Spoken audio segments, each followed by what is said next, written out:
الحمد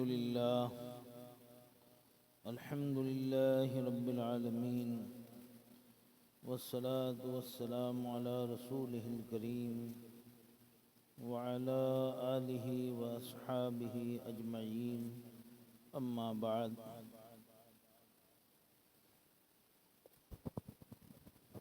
فأعوذ بالله من الشيطان الرجيم، بسم الله الرحمن الرحيم. إن الله لا يستحيي أن يضرب مثلا ما بعودة فما فوقها، فأما الذين آمنوا فيعلمون أنه الحق من ربهم، وأما الذين كفروا فيقولون ماذا أراد الله بهذا مثلا يضل به كثيرا ويهدي به كثيرا، وما يضل به إلا الفاسقين الذين ينقضون عهد الله من بعد ميثاقه ويقطعون ما أمر الله به أن يوصل ويفسدون في الأرض، أولئك هم الخاسرون. صدق الله المولانا العظيم، وصدق رسوله النبي الأمين المتين الكريم.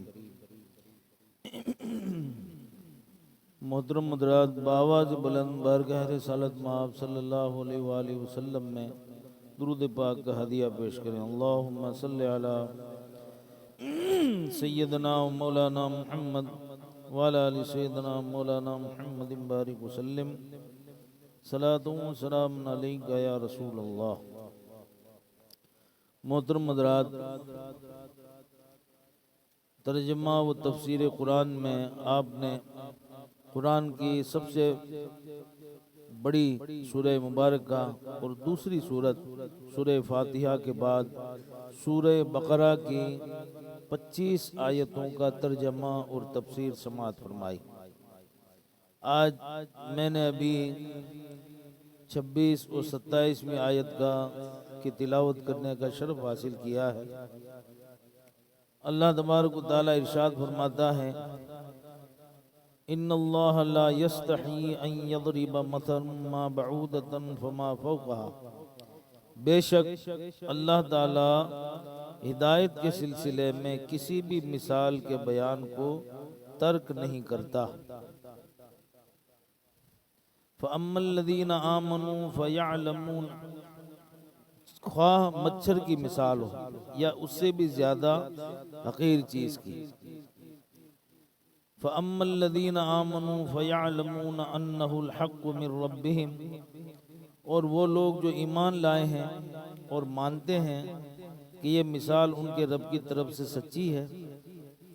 وَأَمَّا الَّذِينَ كَفَرُوا فَيَقُولُونَ مَاذَا أَرَادَ اللَّهُ بِهَذَا مَثَلًا، اور رہے وہ لوگ جنہوں نے کفر کیا، وہ کہتے ہیں اس حقیر مثال سے اللہ نے کیا ارادہ کیا.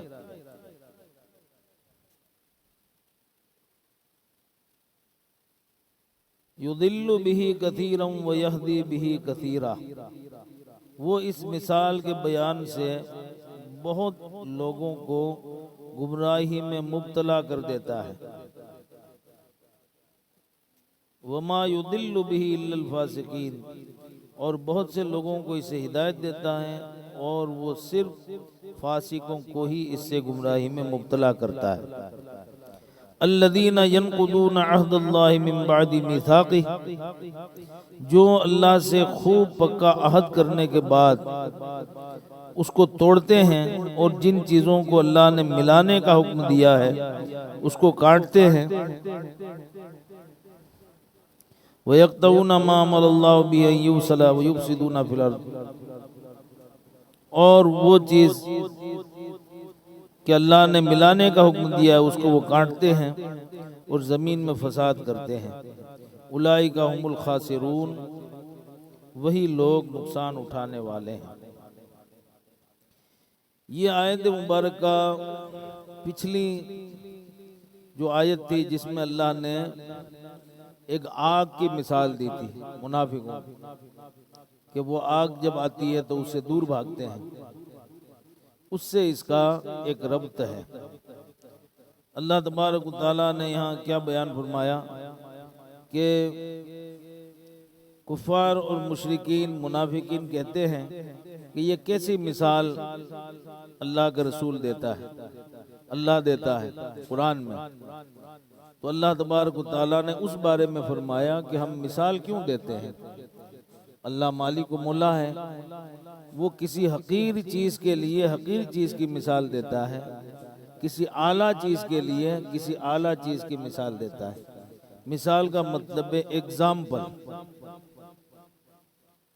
تو اس کے بارے میں جو اللہ نے یہاں فرمایا اس کا ربط آگے کی آیتوں میں سے، جن آیتوں میں منافقین کی صفات بیان ہوئی۔ امام ابن جریر طبری نے حضرت ابن عباس، ابن مسعود اور کئی صحابہ رضی اللہ عنہم سے روایت کیا ہے کہ جب اللہ تعالیٰ نے منافقین کی دو مثالیں بیان کی، آگ جلانے والے کی اور بارش میں گرے ہوئے شخص کی، دو مثالیں آپ نے سنی تھی آگے کہ آگ میں گرا ہوا شخص ایک ہے اور ایک جو بارش میں پھنسا ہوا ہے، بجلی کی کڑک ہوتی ہے، کانوں میں انگلی ڈالتا ہے۔ تو منافقین نے کہا کہ اللہ کا مرتبہ اس سے بلند ہے کہ وہ مثالیں بیان کریں، یعنی منافقین نے چاہا کہ اس میں سے نقص نکالیں، خامی نکالیں، اور انہوں نے کہا کہ اللہ کی شان تو اس سے بڑی ہے کہ اللہ مثالیں دیتا ہے، کہ سیدھی بات کرنی چاہیے۔ تو اس موقع پر یہ آیت نازل ہوئی، یہ دونوں آیات۔ سیاق و سباق کی یہی شان نزول مناسب ہے، یعنی اس کا جو سیاق و سباق ہے کہ یہاں جو اللہ نے بیان فرمایا، تو اس سے یہی لگتا ہے کہ اس کا شان نزول وہی ہے جو پہلے دو مثالیں گزری ہیں۔ امام ابن جریر طبری نے قتادہ سے روایت کیا ہے کہ اللہ تعالیٰ نے مکھی اور مکڑی کی جو مثالیں دی تھی ان پر مشرکین نے اعتراض کیا کہ اللہ کی شان اس سے بلند ہے کہ وہ مکھی اور مکڑی کی مثال بیان کرے۔ وہاں آگ اور برسات کی جو مثال بیان کی تھی، دوسری جگہ پر قرآن میں اللہ نے ایک مکھی کی اور ایک مچھر کی مثال بیان کی، یہاں بھی مچھر کا ذکر آیا ہے۔ آج جو میں نے آیت پڑھی ہے اس میں بھی مچھر کا ذکر آیا ہے۔ ایک جگہ پر اللہ تعالیٰ نے مکڑی کس کو کہتے ہیں؟ جو جالا بنتی ہے، جس کو ہم کرولیا کہتے ہیں، وہ مکڑی کی مثال بیان کی، ایک جگہ پر مکھی کی مثال بیان کی۔ اور اسی پر جو ہے منافقین نے یا مشرکین نے اعتراض کیا کہ اللہ تعالیٰ اتنی بڑی شان والا ہے اور مکھی اور مچھر چھوٹے چھوٹے، اس کی مثال وہ دیتا ہے۔ قرآن کریم میں اللہ تعالیٰ نے بتوں کی حقارت بیان کرنے کے لیے ان کو مکھی اور مکڑی سے تشبیہ دی ہے، لیکن اللہ تعالیٰ کا جو اسلوب ہے وہ کیا ہے کہ ایسی حقیر چیز ہے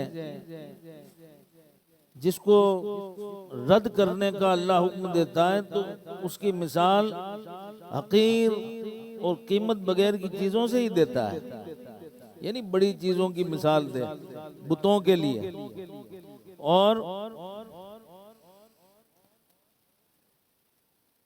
بتوں کی حقارت کے لیے کہ اللہ تعالیٰ قرآن پاک میں فرماتا ہے، پوری سورت کا نام ہے سورہ عنکبوت، عربی میں مکڑی کو کہتے ہیں، کرولیے کو عنکبوت، پوری سورت ہے۔ سورہ عنکبوت میں 41 آیت ہے، اللہ فرماتا ہے مثل الذین اتخذوا من دون اللہ اولیاء کمثل العنکبوت اتخذت بیتا وان اوہن البیوت لبیت العنکبوت۔ جن لوگوں نے اللہ کو چھوڑ کر دوسرے مددگار بنا لیے ان کی مثال مکڑی کی مثال ہے جس نے جالے کا گھر بنایا، اور بے شک سب سے کمزور گھر مکڑی کا گھر ہے۔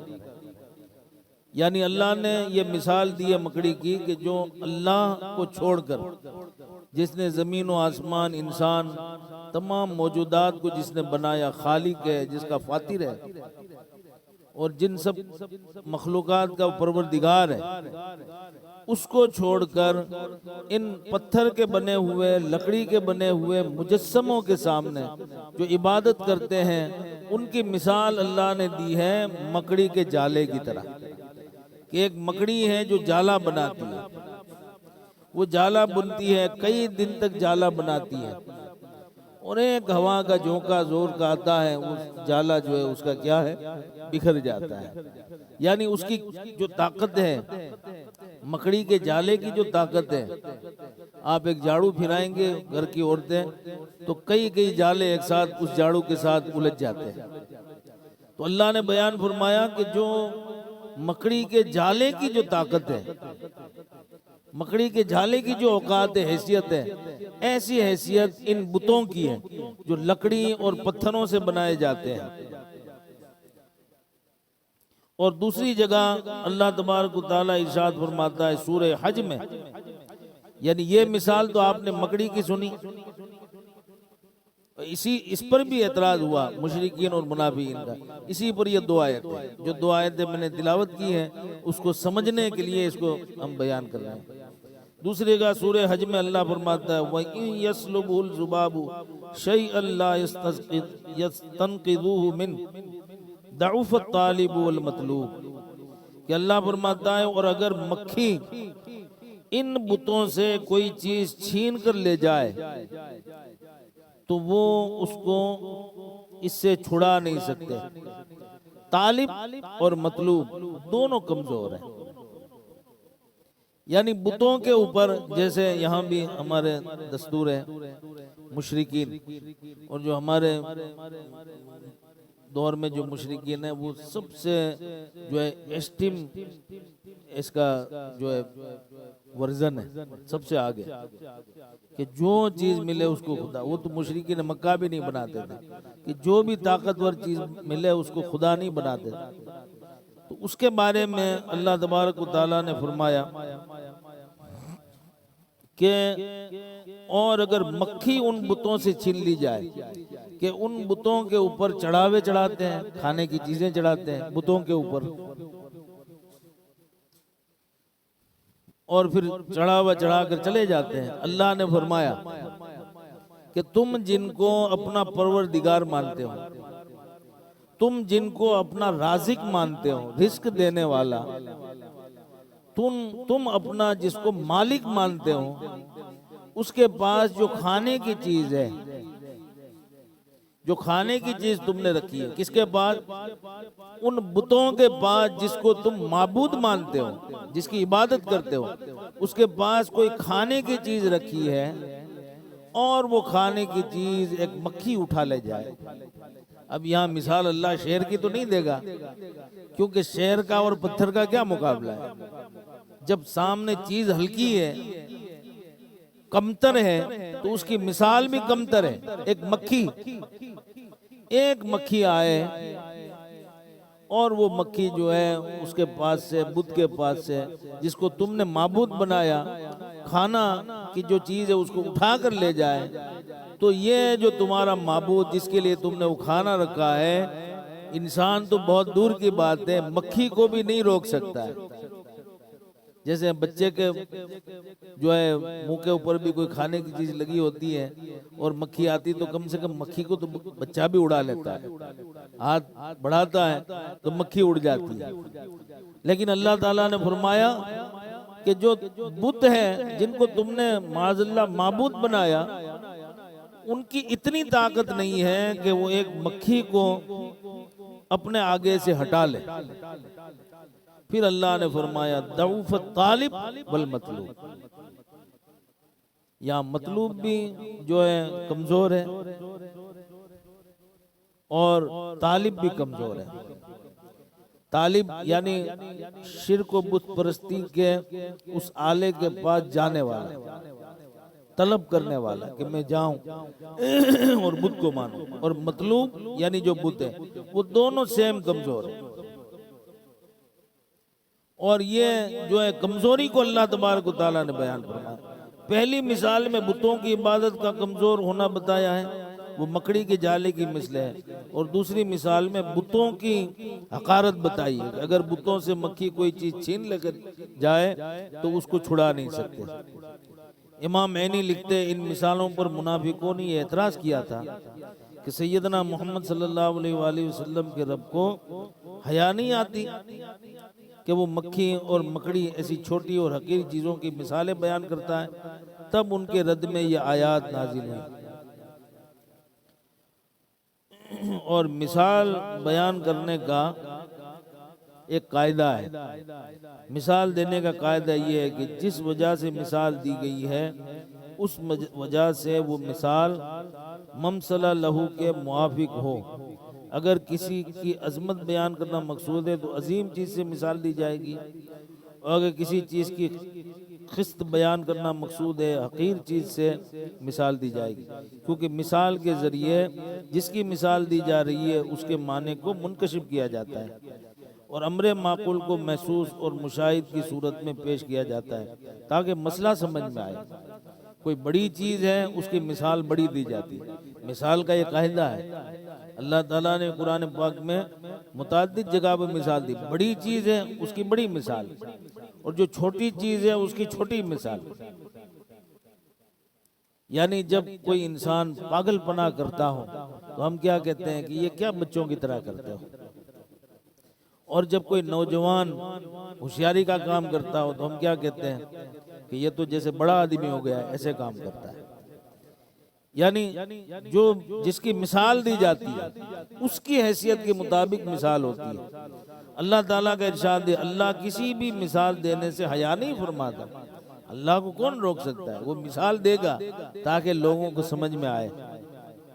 برا کام کرتے وقت لوگوں کے ملامت و مذمت کے خوف سے انسان کا منقبض ہونا، سمٹنا، سکڑنا اس کو حیا کہتے ہیں۔ یہ بے باکی اور بزدلی کی ایک درمیانی کیفیت ہے۔ بے باک شخص دلیری کے ساتھ برے کام کرتا ہے، بزدل شخص مطلقاً کوئی کام نہیں کر سکتا، برا ہو یا اچھا۔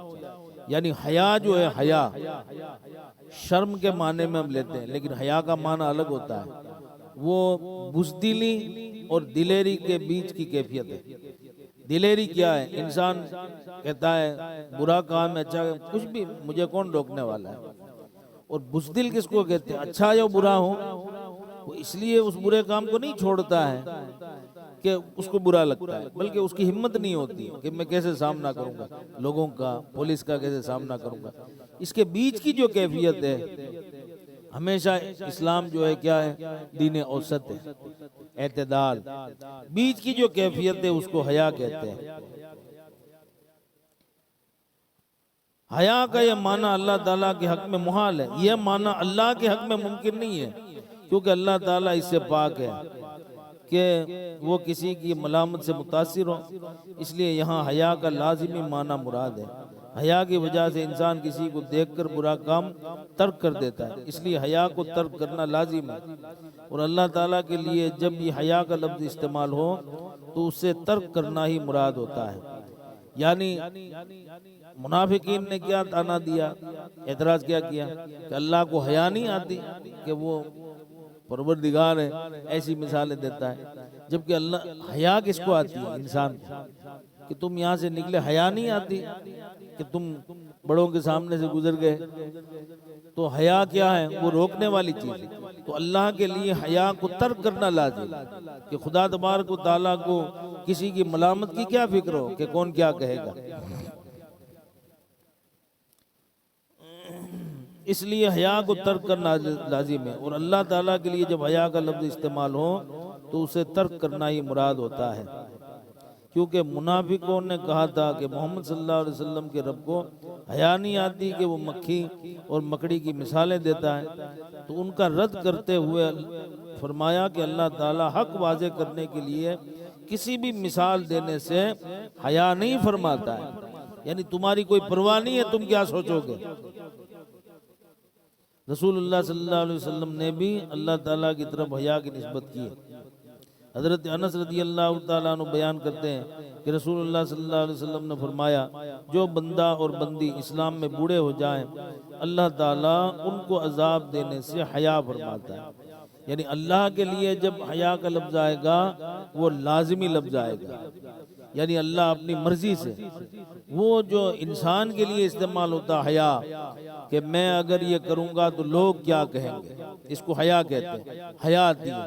لیکن اللہ تبارک و تعالیٰ کے لیے حیا کا استعمال ہو تو وہ لازمی ہوتا ہے کہ حدیث پاک میں ہے کہ اللہ تبارک و تعالیٰ فرماتا ہے جو کوئی بوڑھا بندہ ہو یا بندی ہو، مرد ہو یا عورت ہو، اللہ فرماتا ہے ان کو عذاب دینا یہ مجھے حیا آتی ہے۔ حضرت ابن مسعود رضی اللہ تعالیٰ عنہ کئی دوسرے صحابہ سے روایت کیا، فرماتے ہیں کہ اللہ تعالیٰ نے منافقین کے لیے کمثل الذین استوقد نارا اور او کصیب من السماء کے ساتھ مثالیں بیان فرمائیں، تو منافقین نے کہا کہ اللہ تعالیٰ ایسی امثال بیان کرنے سے پاک ہے۔ اللہ تعالیٰ نے اس وقت مذکورہ آیات مبارکہ نازل فرمائی۔ امام عبد ابن حمید ابن جریر نے حضرت مجاہد سے اس آیت کے مطابق نقل کیا ہے کہ مومنین اس مثال پر ایمان لاتے ہیں اور جانتے ہیں یہ ان کے رب کی طرف سے حق ہے، اور اللہ تعالیٰ انہیں ایسی مثالوں کے ذریعے ہدایت دیتا ہے، اور فاسق اس کو جانتے ہیں پھر کفر کرتے ہیں۔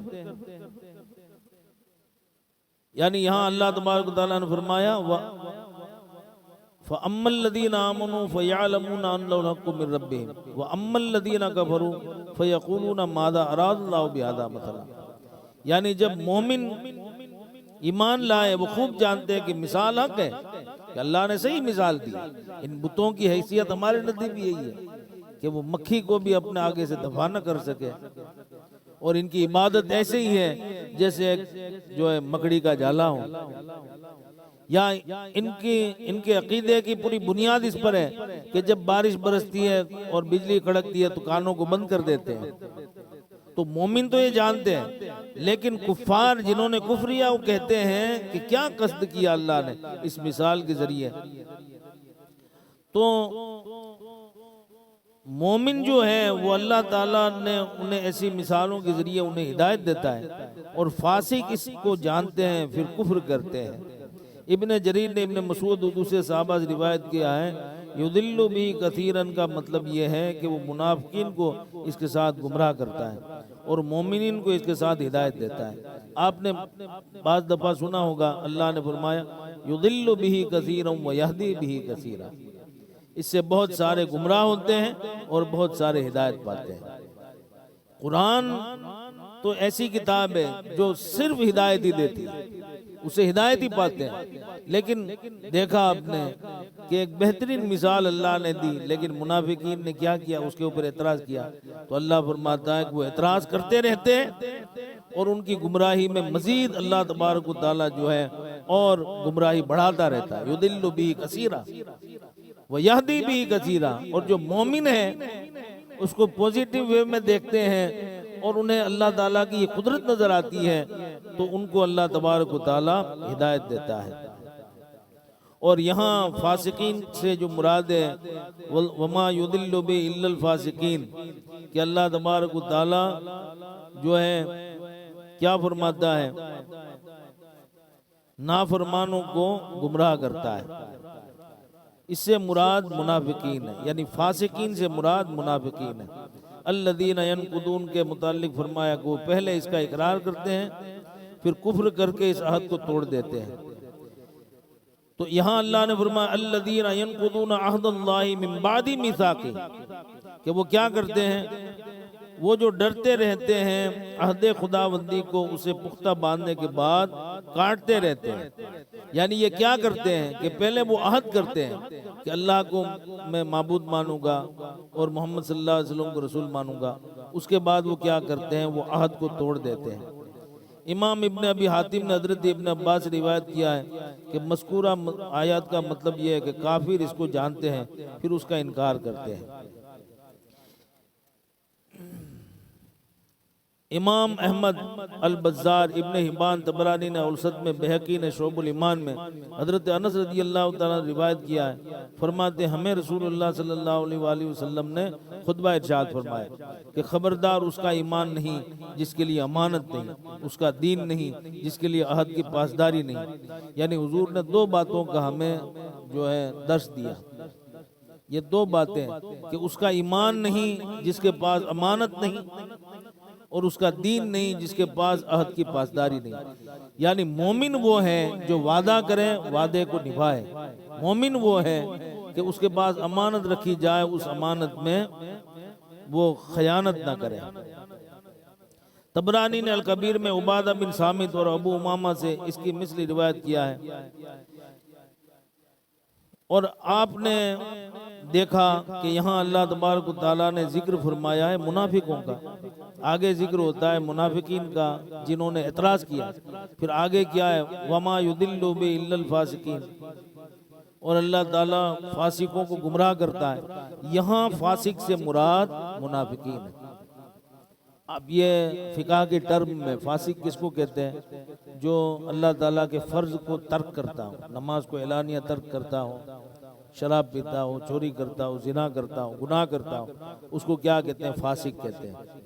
فقہ میں ٹرم آتی ہے۔ فاسق مولن جو ہوتا ہے اس کے احکامات بیان ہوئے ہیں کہ جو اعلانیہ فسق کرتا ہے، لیکن یہاں اعتراض کرنے والے منافقین ہیں، اور اللہ تبارک و تعالیٰ نے ان کے آخر میں کہا کہ فاسقوں کو اللہ تعالیٰ اور گمراہ کرتا ہے۔ تو یہاں فاسق سے کیا مراد؟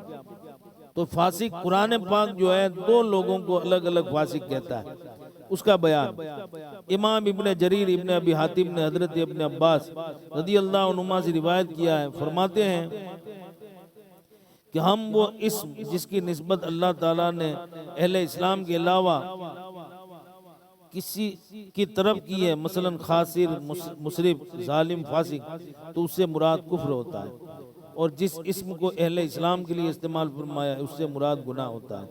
اب جو کہا جائے کفر کرنے والوں کے لیے، جہاں فسق کا لفظ آئے، جہاں ظالم کا لفظ آئے، جہاں مسرف کا لفظ آئے، بیان کس کا ہو رہا ہے؟ بیان اگر منافقوں کا ہو رہا ہے، بیان اگر کافروں کا ہو رہا ہے، تو فسق سے یہاں مراد کفر ہے، نفاق ہے۔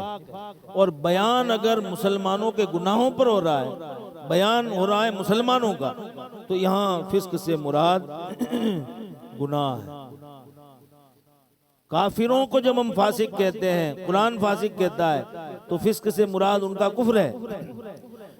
منافقوں کو جب اللہ فاسق کہتا ہے تو فسق سے مراد ان کا نفاق ہے، اور مسلمانوں کو اگر فاسق کہا گیا ہے تو یہاں فسق سے مراد اس کے گناہ ہے۔ آیت نمبر 28، 29 اور انشاءاللہ 30 کا معنی اور ترجمہ اور تفسیر انشاءاللہ اگلے جمعہ میں بیان ہوگا۔ اللہ تبارک و تعالیٰ کے حضور دعا ہے ہمیں قرآن کو سمجھنے، سمجھانے اور اس پر عمل کرنے کی توفیق عطا فرمائے۔ آمین۔ وآخر دعوانا